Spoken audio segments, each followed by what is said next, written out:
di ginekologi itu kanker serviks paling banyak. Dan kanker serviks ini kan banyak masalahnya.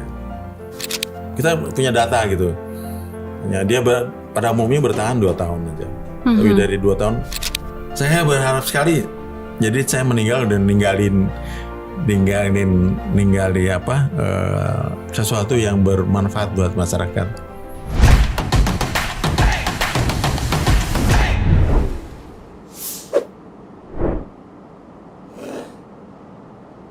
Dan kita akan bincang dengan seseorang yang benar-benar hebat luar biasa. Beliau adalah seorang pejuang melawan kanker serviks.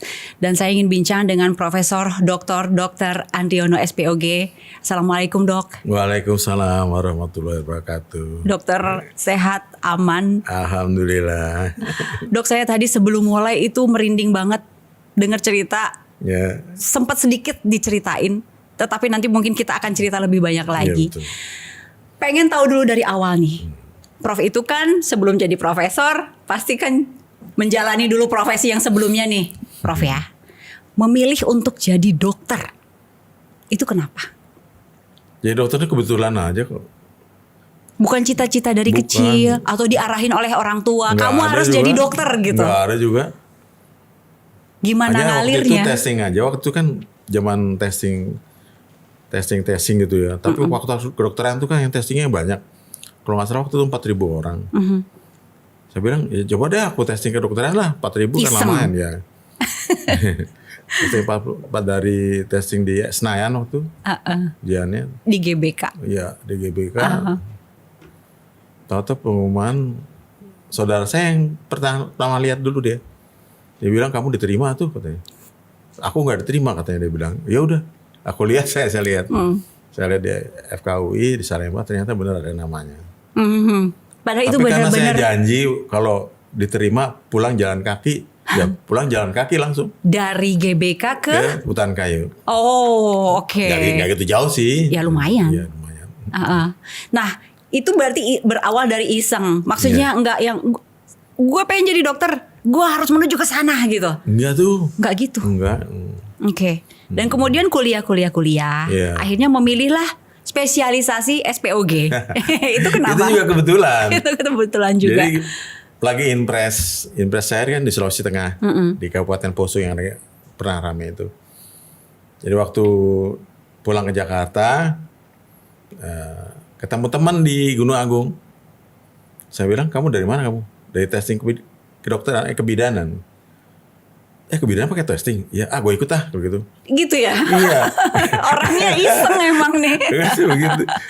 Begitu ikut, udah langsung pulang ke Poso, dapat surat panggilan, diterima, masuk kedokteran, masuk di kebidanan. Saya nggak ada persiapan apa-apa, ya udah buru-buru ngepak-ngepak. Saya lapor sama Pak Camat, saya harus kembali ke Jakarta karena saya diterima pendidikan. Camat bilang, Pak Lasawedi bilang, saya udah mimpi dok, katanya. Kenapa nggak mimpi? Saya jalan sama dokter naik gunung. Begitu sampai di tengah, saya balik, dokter terus. Dalam hati saya udah bilang sama istri saya, ini dokternya akan pergi nih pas ini. Ternyata betul deh. Jadi pergi. Waduh. Jadi saya pulang ke Jakarta tuh susah banget karena belum ngurus gaji. Jadi saya selama pendidikan 4,5 tahun itu gak terima gaji.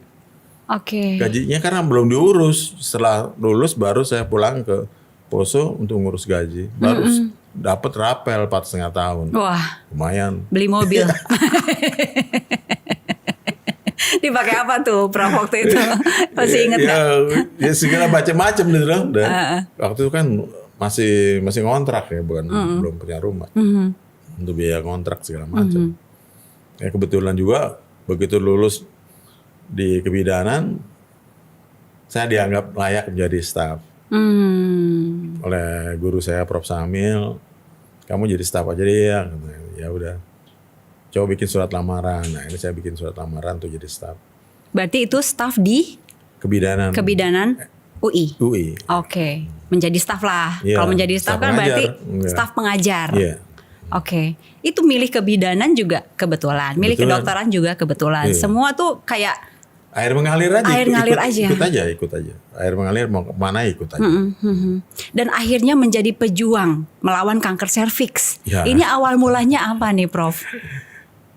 Ya sehari-hari kita menghadapi pasien-pasien, dan pasien paling banyak kanker di ginekologi itu kanker serviks paling banyak. Dan kanker serviks ini kan banyak masalahnya. Kalau kita lihat data kita di Cipto itu, pasien-pasien kanker serviks datang udah stadium lanjut. 70-82% tuh stadium lanjut. Kalau dalam stadium lanjut itu statistik kita dari RSCM itu rata-rata meninggal dalam waktu 2 tahun. Dari sejak kena pertama? Dari sejak treatment tuh 2 tahun. Jadi kalau kita lihat hanya sekitar 7% yang bisa selamat lebih dari 2 tahun.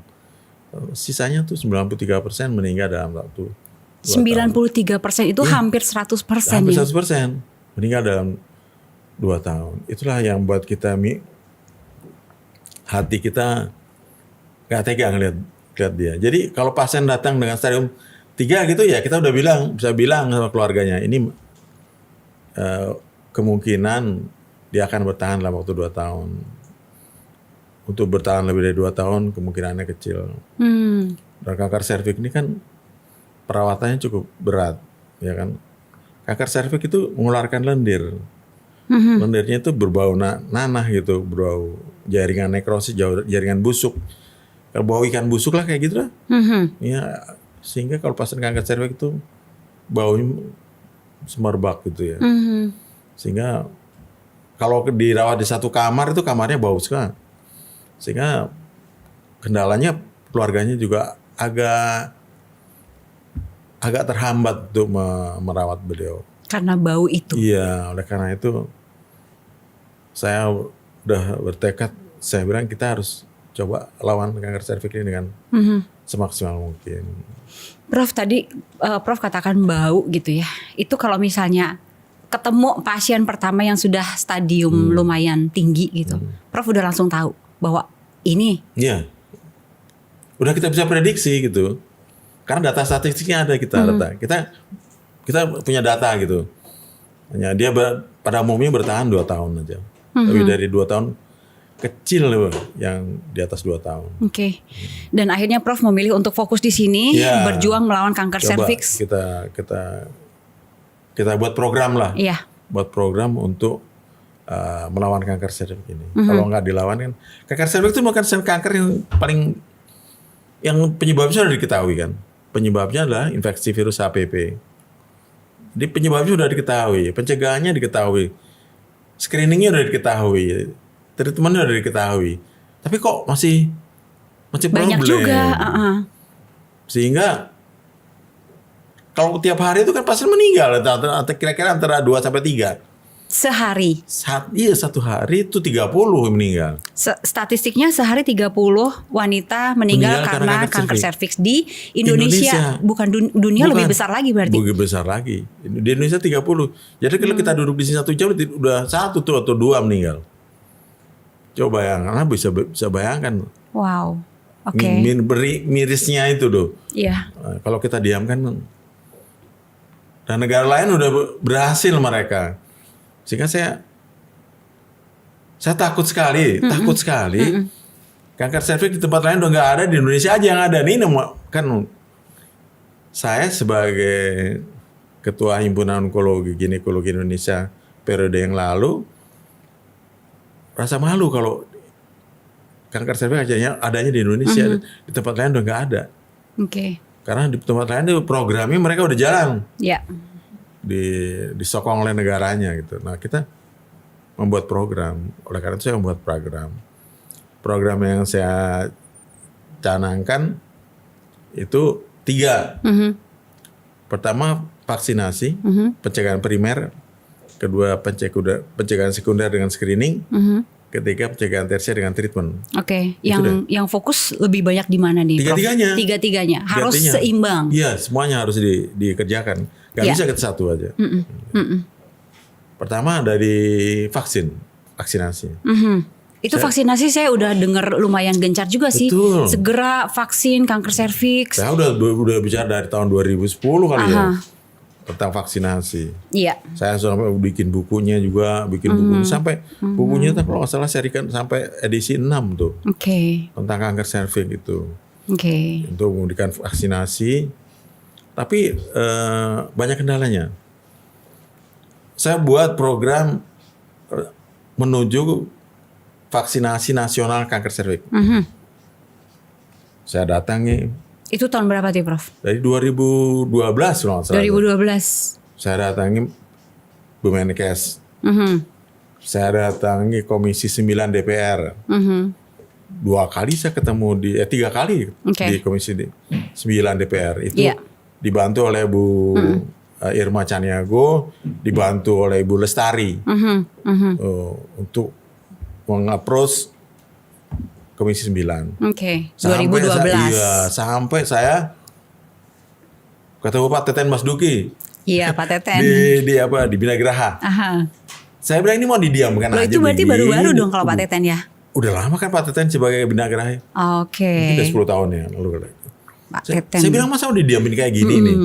Nah, akhirnya saya approach, tapi alhamdulillah sekali Ibu Nila lama-lama terpikir juga. Ibu Nila Muluk Menkes pada saat itu. Menkes waktu itu.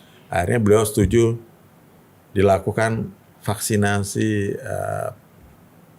project, demonstration project, dimulai dari Jakarta. Iya. Lalu ditambah dengan Surabaya, tambah Jogja, terus melebar. Nah itu sampai dengan sekarang kan, kalau kemarin kita pada saat sebelumnya nih 3 tahun kita ada pandemi begitu, itu kan kayak vaksinasi itu orang pada dateng ngantri bahkan gitu.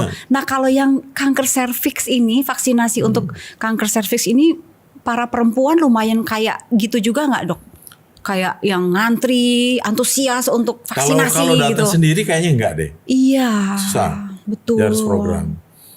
Makanya kita susun program untuk yang divaksinasi itu anak SD kelas 6, kelas 5. Kelas 5. Suntikan pertama. Harus dari kecil. Pak, karena kalau yang masih usia SD kelas 5, usia di bawah 13 tahun, 9 sampai 13 itu imun sistemnya bagus sekali. Jadi kalau di atas 14 itu harus 3 dosis, antara 9 sampai 13 itu 2 dosis. Cukup 2 dosis dengan jangka waktu berapa?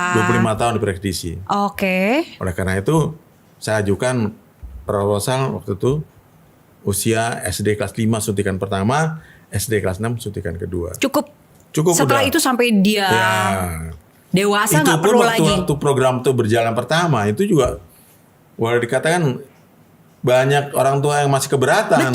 Betul. Karena mereka pikir kok takut masih mereka. Kecil masih udah takut, disuntik ini. Masih takut. Apalagi waktu lagi ada hoax yang nggak keruan itu. Saya berjuangnya setengah mati tuh. Tapi alhamdulillah sih coveragenya sampai 90%. Oke. Bagus sekali. 90% di Indonesia. Di Jakarta itu. Oke. Akhirnya kebetulan terus langsung Surabaya, Yogyakarta malah hampir 100%. Ya terus melebar. Alhamdulillah, saya terima kasih sekali dengan Pak Menkes yang sekarang, Pak Budi, langsung memutuskan untuk program nasional. Iya, ada tuh waktu itu beredar hoax. Nanti kalau disuntik ini mandul loh, ya, punya anak loh, gitu. Itu jahat banget itu orang tuh.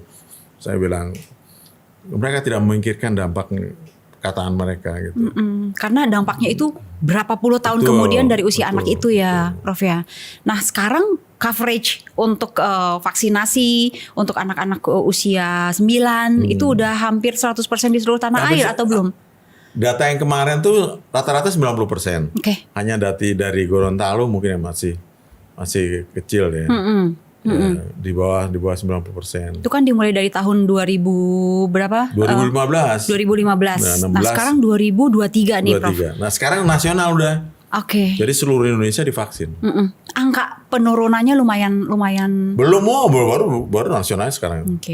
Nah, kalau di luar negeri itu udah negara-negara tuh udah melakukan vaksinasi, udah kira-kira ada 133 negara yang vaksinasi nasional. Makanya saya miris sekali kalau kita nggak mulai sekarang, kesian gitu. Di luar lain kanker serviks udah turun, di kita baru mau mulai gitu. Nah, oleh karena itu kalau kita nggak mulai, kita akan ketinggalan. Padahal itu namanya kanker serviks Betul. itu bisa menjadi menghantui hampir seluruh perempuan iya, ya, Prof ya. Betul. Dan itu bukan turunan. Bukan, karena virus HPV penyebabnya. Virus HPV itu dia ada di mana, penularannya seperti apa? Ditularkan kebanyakan melalui hubungan seksual. Bisa juga skin to skin contact gitu. Skin to skin? Iya, tapi skinnya bukan skin ini. Oh. Skin genital. Oke, skin yang itu. Baik. Oke, bisa ditularkan lewat situ gitu. Iya. Oke. Dan saya juga berjuang supaya vaksin ini diproduksi di Indonesia. Sehingga saya berjuang pergi ke Bio Farma. Waktu itu zamannya Pak Iskandar, udah lama Pak Iskandar itu sebagai pimpinan Bio Farma. Saya bilang, Pak, coba tolong Bio Farma berusaha membuat vaksin HPV. Ya udah, Prof aja yang bikin katanya. Nanti saya dukung. Akhirnya kita bikin konsorsium. Tapi kendala itu biaya. Bikin konsorsium. Tapi saya berjuang terus. Dari Pak Iskandar sampai Pak Mahendra terus berjuang. Akhirnya dari pihak vaksin, pabrik vaksinnya, ya, produsen vaksinnya, ya, itu memberikan kesempatan pada Bio Farma menjadi distributor. Dan saya terima kasih lagi kepada Bapak Menkes. Bapak Menkes bisa mengapproach, mencoba melakukan alih teknologi dari produsen vaksin ini ke Bio Farma. Prof kan jadi mungkin sebentar lagi nanti Bio Farma produksi. Ini kan Prof ini salah satu yang concern banget ya untuk kanker serviks dan bisa dibilang bisa untuk menyelamatkan para perempuan di tanah air gitu. Saya sebut bahkan di awal tadi Prof adalah pejuang yang melawan kanker serviks gitu. Dan akhirnya 2023 ada penghargaan Ahmad Bakri diberikan untuk Prof. Ya, alhamdulillah. Iya, Saya sendiri tidak begitu dari dulu tidak terpikir gitu.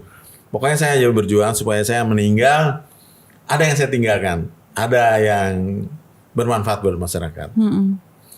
Nah, yang kedua, saya coba berjuang di screening.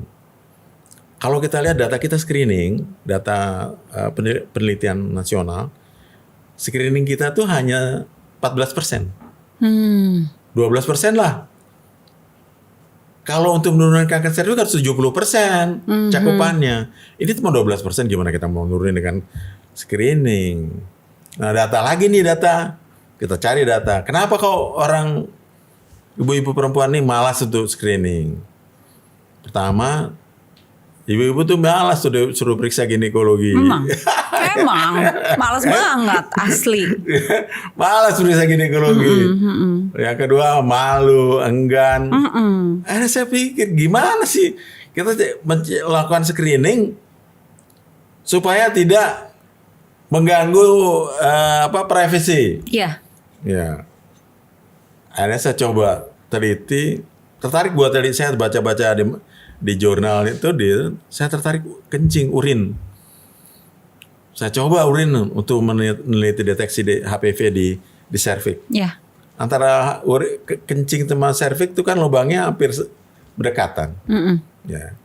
Ternyata hasilnya memuaskan. Dari urin kita bisa mendeteksi adanya virus HPV. Saya langsung teliti itu. Neliti dulu sendiri. Berapa pasien. Ternyata bagus, positif. Ada yang kena di awal pada saat penelitian itu ada yang kena ini kena kanker serviks nih lewat urin gitu. Betul. Akhirnya saya suruh anak didik saya untuk meneliti. Saya buatkan proposalnya. Kita teliti sama-sama. Ternyata benar.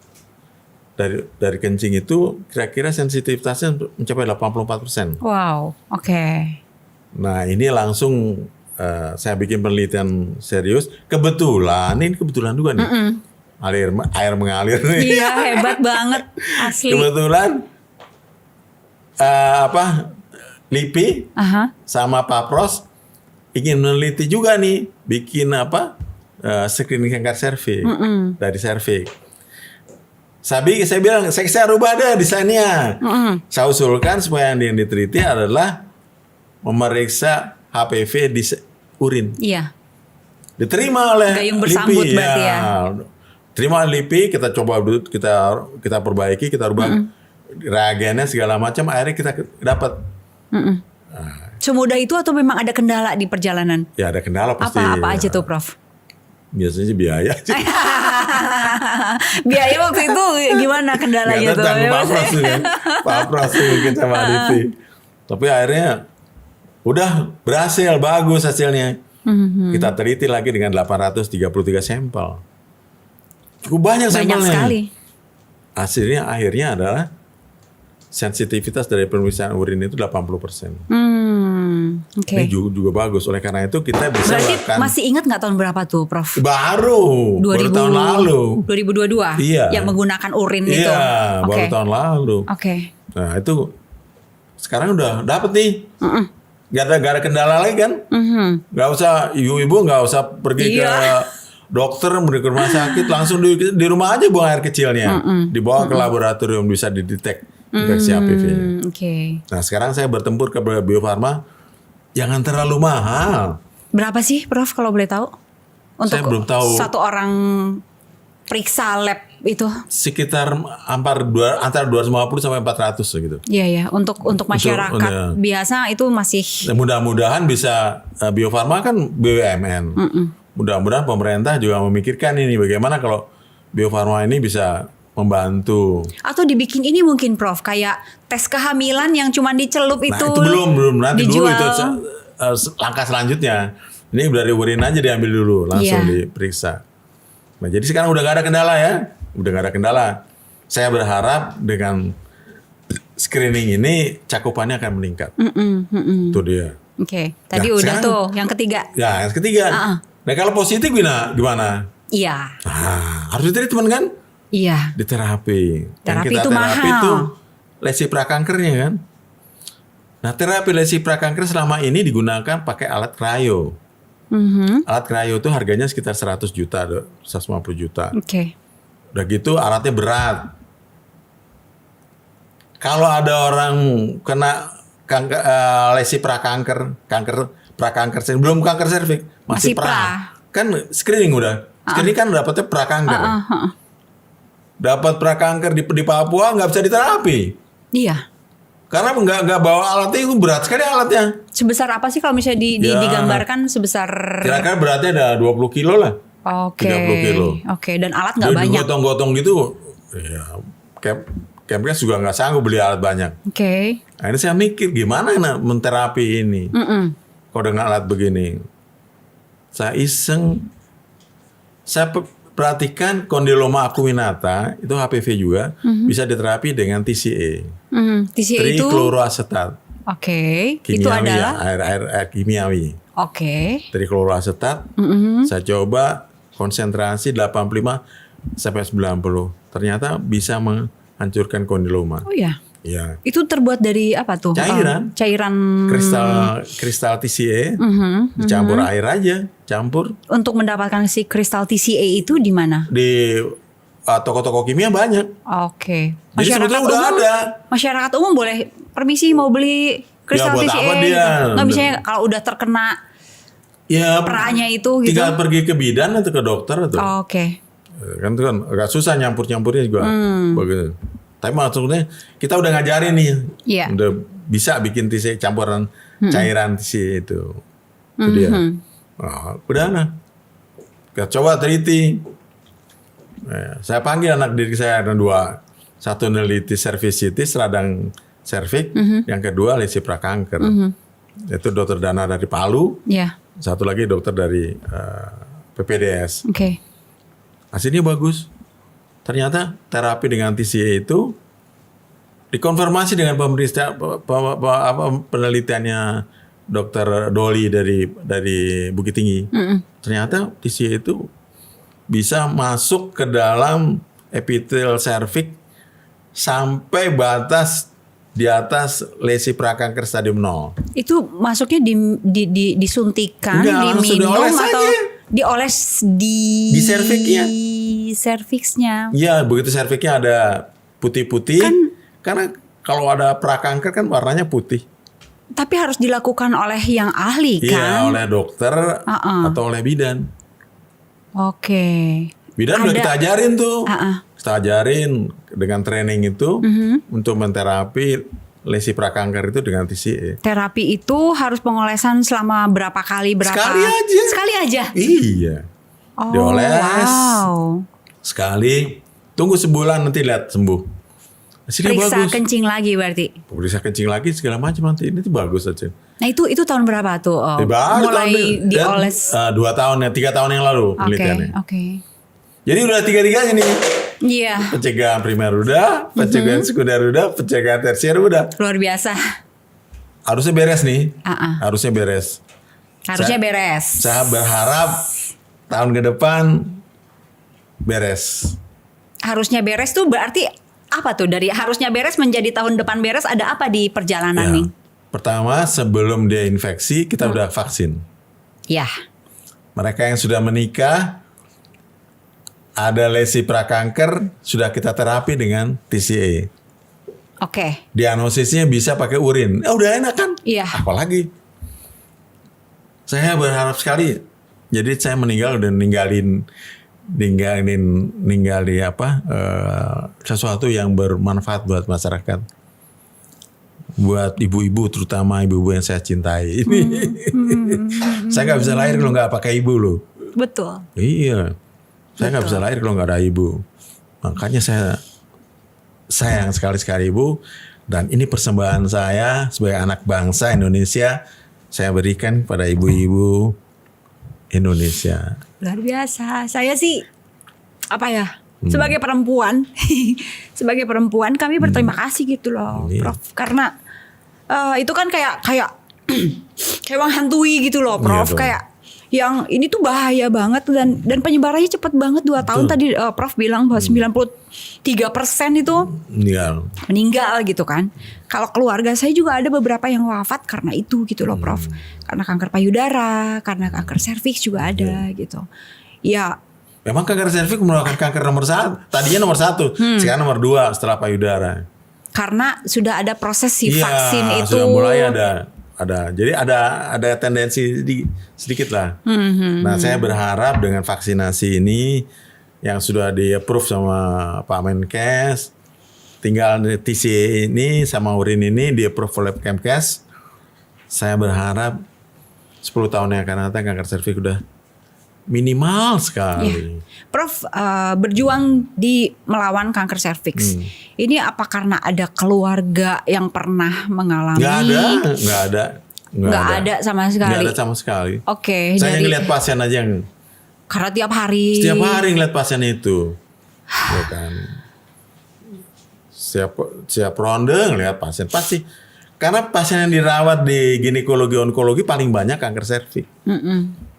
Gitu. Dan Prof sebagai spesialis SPOG gitu kan, tiap hari pasti ketemu yang kanker serviks tuh hampir tiap hari. Tiap hari. Oke.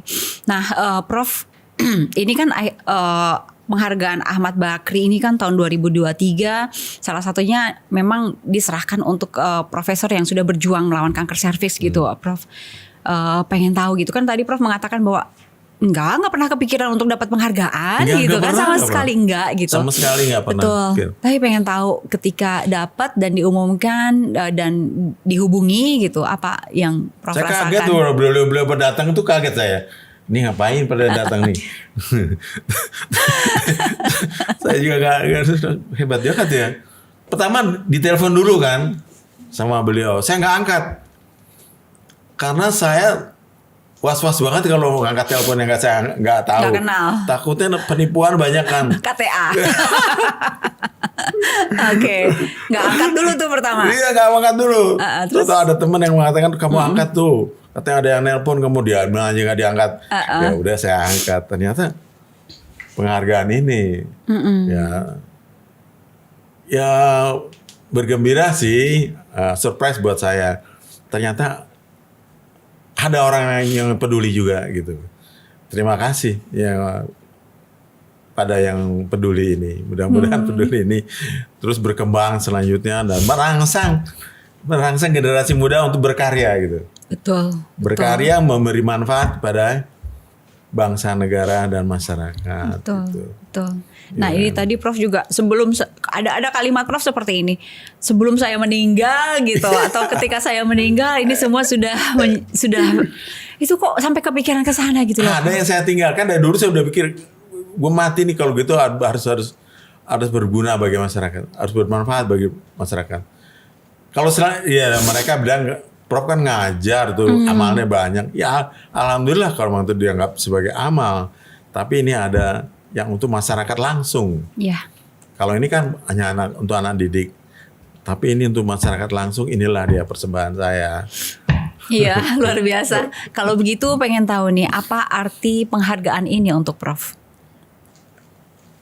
Pertama, ini ada yang concern, ada yang apresiasi, ya terima kasih, saya mendapat apresiasi. Lalu yang kedua, ini juga memicu generasi muda untuk berkarya. Untuk berjuang, untuk memberi manfaat pada masyarakat langsung gitu. Ya, tidak memikirkan yang hal lain.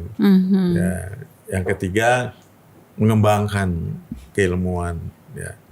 Selain ini juga saya menemukan mungkin orang juga gila juga nih, orang nemuin mulu ya. Saya menemukan penyebab kanker hamil anggur. Iya. Jadi orang hamil anggur itu mempunyai risiko menjadi kanker, kira-kira 20% akan menjadi kanker.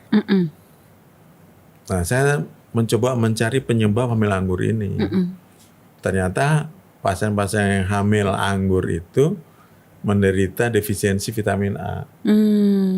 Kalau dia mengalami defisiensi vitamin A, maka kehamilannya sering menjadi hamil anggur. Hamil anggur itu bukan berupa bayi, tapi plasentanya itu berkembang menjadi tumor-tumor kecil yang seperti anggur. Dan itu nggak ada bayinya sebetulnya, tapi kelihatan membesar. Betul. Padahal itu plasenta yang. Okay. Karena itu saya coba treatment dengan vitamin A.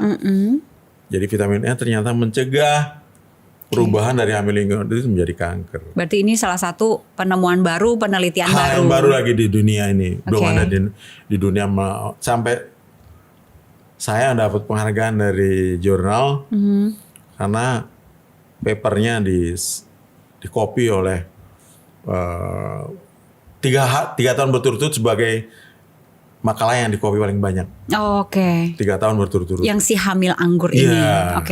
Sampai ya alhamdulillah saya memberikan manfaat bukan hanya Indonesia tapi seluruh dunia. Dapat email dari negara-negara lain. Apresiasi mereka, kok bingung kok kepikir ke situ gitu. Ya inilah dia. Saya coba hanya mencari penyebabnya, mencari pengobatannya dan pencegahannya, dan ini alhamdulillah berhasil. Dan ini persembahan kita anak bangsa yang membawa nama baik Indonesia. Saya merinding, di seluruh dunia. Ini terakhir mungkin ya dari Prof yang ingin disampaikan ke seluruh masyarakat Indonesia yang sedang menyaksikan bersama orang hebat ini. Apa yang mau disampaikan nih Prof terkait dengan kanker serviks? Silakan. Ya, terkait dengan kanker serviks ini, saya kira buat ibu-ibu, bapak-bapak mengizinkan anaknya untuk dilakukan vaksinasi. Dan vaksinasi dari program pemerintah adalah vaksinasi pada murid wanita ya, yang usia SD kelas 5 dan kelas 6. Tapi sebetulnya kalau di negara-negara yang maju, vaksinasi ini diberikan juga pada yang anak-anak laki usia sama dengan SD kelas 5 kelas 6. Tapi kita masih terbatas dengan biaya, mungkin kendala pemerintah masih menyediakan anggaran untuk perempuan. Oleh karena itu yang anak-anak laki-laki tolong Bapak dan Ibu melakukan vaksinasi secara mandiri. Itu dia. Lalu yang kedua, ibu-ibu yang sudah menikah tolong coba dilakukan screening gitu. Ya.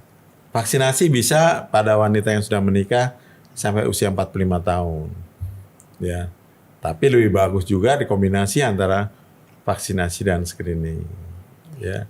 Dan jangan takut kalau diterapi, karena terapinya sekarang mudah sekali dan tidak pakai sakit. Kalau dulu pakai krioterapi itu setelah krio mengeluarkan lendir sampai 6 minggu gitu ya. Sekarang udah nggak hanya 3 hari, paling 4 hari keluar dan hari keempat boleh hubungan suami istri lagi, nggak masalah. Oke. Jadi urusan kanker serviks ini bukan hanya urusan perempuan, Ya betul. tetapi juga urusan suaminya, urusan anak-anak laki-lakinya juga, Iya. anak laki-lakinya juga ngajak saudara perempuannya Iya. untuk vaksin Iya. juga Iya. gitu ya Prof ya. Itu menjadi urusan semua karena taruhannya adalah nyawa. betul. Baik Prof, terima kasih ngobrol-ngobrolnya luar biasa. Saya tadi banyak merinding, mohon maaf. Terbawa suasana. Terima kasih ya Prof. Boleh saya satu lagi? Apa Saya silakan. ucapkan terima kasih kepada tim dari vaksinasi dari dulu, teman-teman dokter ADP, dokter Ibu Aryani, Bu Lestari, segala macam telah mensupport untuk berjuang vaksinasi. Dan teman-teman yang meneliti, dokter Dana dari Palu, dokter Doli dari Bukit Tinggi, ya, yaitu penelitian TCA-nya. Terima kasih kepada yang meneliti urin, pada Pak Pros, pada LIPI, Pak Ibu Bulan, Pak yang meneliti juga dari Bio Farma juga. Terima kasih semuanya telah berjuang bersama-sama. Kalau kita bersama kita bisa maju. Terima kasih. Baik. Wassalamualaikum warahmatullahi wabarakatuh. Waalaikumsalam warahmatullahi wabarakatuh. Terima kasih Prof. Profesor Dr. Andriono SPOG, salah satu penerima penghargaan Ahmad Bakri bidang kedokteran.